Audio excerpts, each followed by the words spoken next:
On Wednesday the 8th, Thingiverse had an update. So let's take a look at what has been updated and changed about the website. So the first thing is an improved experience when you search for something within Thingiverse. So what the old version did is when you searched for something, you were looking at your different files and on the different pages. If you select back, it would take you to the first page. But now you'll be able to return to the page that you just left. That is a big improvement.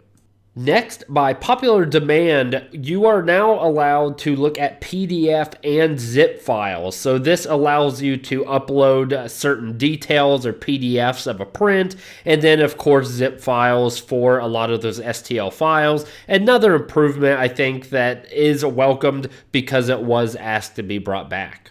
And a couple things that may not seem really important, but I think really helps the user experience is that one, when you sign in, you, the user, return to where you left off, which was huge. That was really annoying, something I always noticed.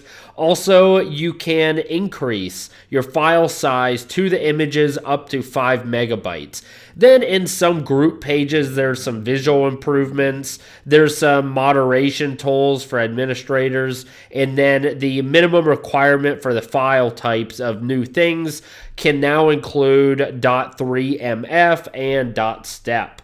There's also a host of different smaller bug fixes, but that's it for this update. I would love to know what you think, and happy printing.